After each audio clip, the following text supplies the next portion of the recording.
Hello friends. तो एक बार आपका फिर स्वागत है और मैं हूं आपका प्यारा अनूप सर। तो यहाँ हम लोग डिस्कस कर रहे हैं एक्सरसाइज 3.2। ठीक है स्टूडेंट, चलिए। तो एक्सरसाइज 3.2 में फर्स्ट क्वेश्चन मैंने लिया हुआ है और फर्स्ट क्वेश्चन के अंदर मैंने फर्स्ट पार्ट को कंप्लीट करा दिया था। अब मैं यहाँ डिस्कस कर रहा हूँ पार्ट 2। ठीक है, चलिए। तो पार्ट 2 हम लोग पढ़ लेते हैं जल्दी से और इसको सॉल्व करते हैं। क्या बोला गया है? 5 pencils and 7 pens together cost ₹50। 5 pencil और 7 पेन की कीमत जो है वो कितनी है? 50 रुपये है। फिर बोला है आगे, whereas 7 pencil and 5 pens together cost ₹46।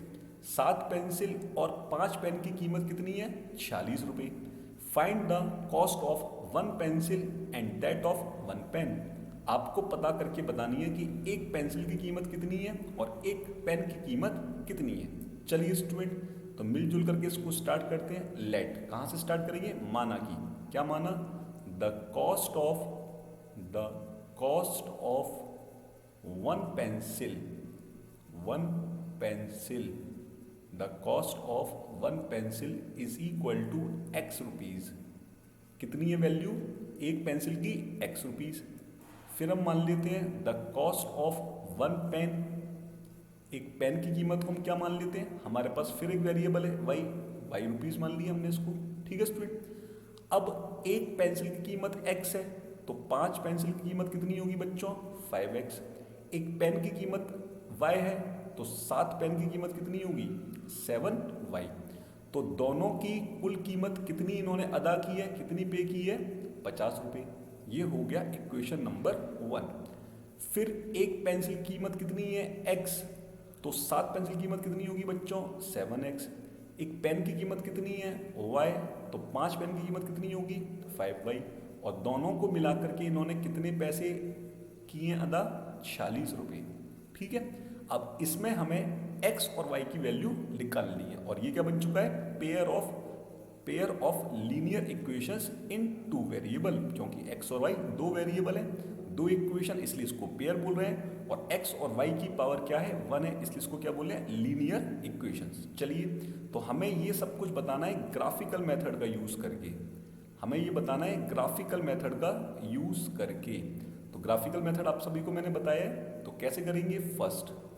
First हम इक्वेशन लेंगे। फर्स्ट हमने इक्वेशन फर्स्ट ली तो हम क्या लिखेंगे? 5x plus 7y is equal to 50। ठीक है, अब मैंने आपको क्या बताया था ग्राफिकल मेथड में कि हम करेंगे पुट हमने किया x इज इक्वल टू 0 इस इक्वेशन में कर देते x इक्वल टू 0, तो 0 plus 7y is equal to 50। ठीक है, तो यहाँ से स्टूडेंट हम y निकाल सकते हैं क्या? बिल्कुल निकाल सकते हैं। 50 में भाग दे दिया 7 का, तो यहाँ से कितना आ जाएगा बच्चों? ये आ जाएगा 7.1 आ जाएगा। चलिए, तो इसको मैं यहाँ लिख लेता हूँ कोऑर्डिनेट सिस्टम में कि x की वैल्यू कितनी है? 0 और y की वैल्यू कितनी है? 7.1 आ गई। चलिए, अब इसी इक्वेशन में दोबारा क्या पुट करेंगे? दोबारा पुट करेंगे y इज इक्वल टू 0 पहले। तो y इक्वल टू 0 किया हमने पुट, तो हम क्या लिखेंगे? 5x plus 0 is equal to 50। ठीक है, तो यहाँ से बच्चों x की वैल्यू कितनी आ जाएगी? ये आ जाएगी 50/5। इसका मतलब क्या हो गया? 10। तो यहाँ पर x की वैल्यू कितनी आ चुकी है? 10 और y की वैल्यू कितनी आ चुकी है? 0। बोलो हाँ कि ना? इतना समझ में आ रहा है? चलिए, बहुत बढ़िया। तो x की वैल्यू दो कोऑर्डिनेट आ गए हमारे पास, एक आ गया 0 7.1, एक आ गया 10 0। ठीक है, अब हम कर लेते हैं इसी तरह से इक्वेशन नंबर 2 को डिस्कस। 2 क्या है? 7x plus 5y 46। तो इक्वेशन नंबर 2 क्या है? 7x plus 5y is equal to 46। तो अब फिर इसमें ग्राफिकल मेथड का हम लोग यूज़ करेंगे। तो पुट क्या करेंगे? x is equal to 0। x equal to 0 किया तो 0 plus 5y is equal to 46। तो बच्चों यहाँ से हम y निकाल सकते हैं। y इज इक्वल टू कितना आ जाएगा? 46/5 और इसको हम बोल देंगे 9.2। इसका मतलब यहाँ पे कोऑर्डिनेट सिस्टम क्या आ गए, 0, x इक्वल टू 0 और y इज इक्वल टू 9.2। ये बात सभी बच्चों को समझ में आ गई। चलिए, लेकिन अभी ये बात पूरी कंप्लीट तो हुई नहीं है।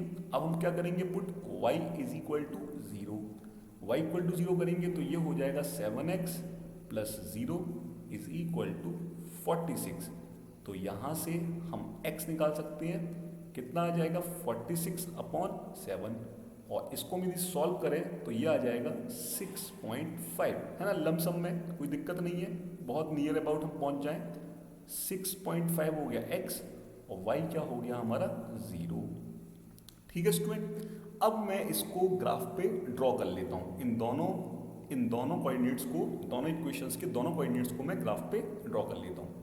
तो फर्स्ट मेरा देखता हूँ, फर्स्ट मैंने क्या दिया हुआ है यहाँ पे, x इक्वल टू 0 7.1, 0 7.1, तो x इक्वल टू 0 रहेगा कहाँ पर मेरा, y एक्सिस पर, और y इक्वल टू 7.1 का रहेगा मेरा यहाँ रहेगा।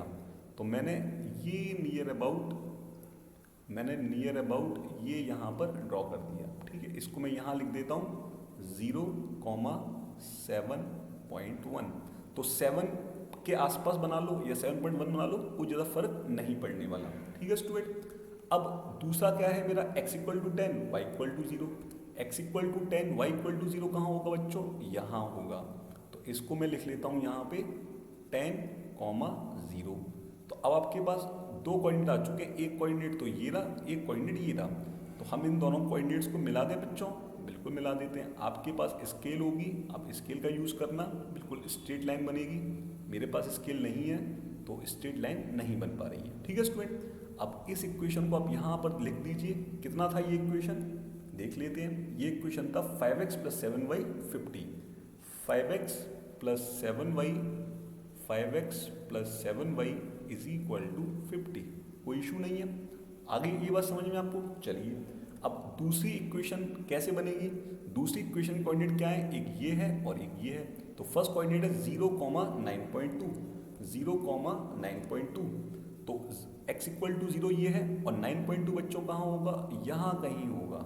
ठीक है, तो क्या मैं इसको यहाँ लिख दूँ 0,9.2।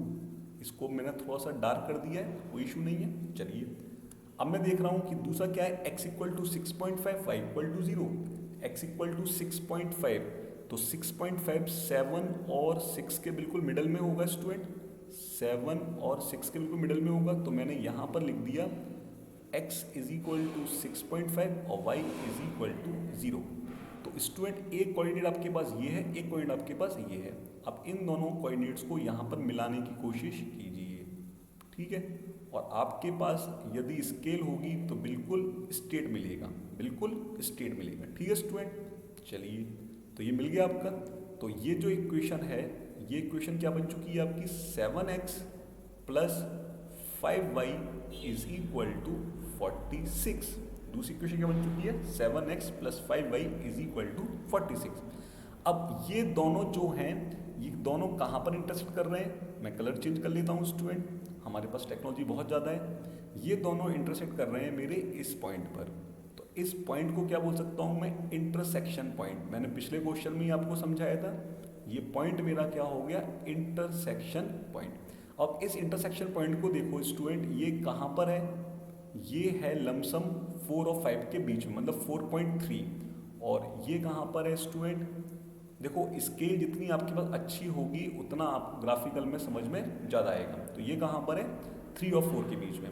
तो x एक्सेस पर कितना है स्टूडेंट, 4.3 लिख देता हूँ, कोई दिक्कत नहीं है, लमसम में चल रहा है।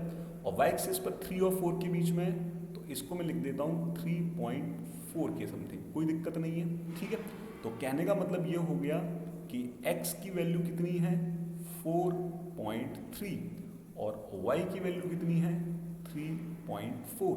ठीक है, तो अब मुझे यहाँ पर सॉल्यूशन मिल चुके हैं, मुझे यहाँ पर सॉल्यूशन मिल चुके हैं, और ये है ग्राफिकली।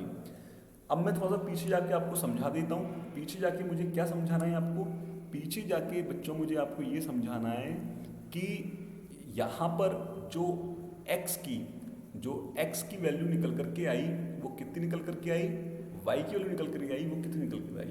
तो x की वैल्यू कितनी आई 4.3, y की वैल्यू कितनी आई 3.4। 4.3 और 3.4। ठीक है, तो ये हो गया हमारा आंसर, ये हो गया हमारा आंसर।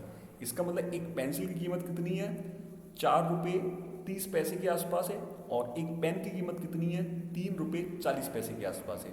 मैं फिर रिपीट कर रहा हूँ कि ग्राफिकल मेथड एक लमसम मेथड है, इससे हम एग्जैक्ट एक्यूरेट आंसर नहीं निकाल सकते हैं। ठीक है, पहली बात। दूसरी बात यह है कि एल्जेब्रिक मेथड से यदि हम इसको करते तो हमारी बिल्कुल एग्जैक्ट वैल्यू आती। ठीक है, तीसरी बात बच्चों ये है कि जैसे ये आपके सामने y = 50/7 है, तो मैंने 7.1 लिया है लमसम में, फिर उसके बाद मैंने 6.5 लिया है 46/7 को, 46/5 को 9.2 लिया है। तो ये सारे फैक्टर भी होते हैं कहीं ना कहीं वैल्यूज़ को अप्रॉक्सीमेशन बताने के लिए, लेकिन चूंकि हमें ग्राफिकल मेथड से बोला है तो हमने ग्राफिकल मेथड से बता दिया। ठीक है, तो यहाँ मैटर इस चीज़ का नहीं है कि वैल्यू कितनी सही है कितनी गलत है, मैटर ये है कि ग्राफिकल मेथड से जब हमने दोनों इक्वेशंस को ड्रॉ किया तो दोनों इक्वेशन एक यूनिक पॉइंट पे क्या कर रही है, इंटरसेक्ट कर रही हैं, और वही यूनिक पॉइंट जो इंटरसेक्शन पॉइंट है वही होगा उन दोनों इक्वेशन का सॉल्यूशन। और जब उनका सॉल्यूशन निकलेगा तो सॉल्यूशन का मतलब क्या होता है, x की वैल्यू और y की वैल्यू। क्लियर बच्चों, आ रही मेरी बात समझ में आपको? और x का मतलब क्या था यहाँ पे हमारे क्वेश्चन में कि एक पेंसिल को खरीदने के लिए कितनी कीमत आपने अदा की है। y का मतलब क्या था, एक पेन को खरीदने के लिए आपने कितनी कीमत अदा की है। तो ये था सॉल्यूशन एक्सरसाइज 3.2 का क्वेश्चन नंबर 1 का सेकंड पार्ट का। तो चलिए, thanks to all of you.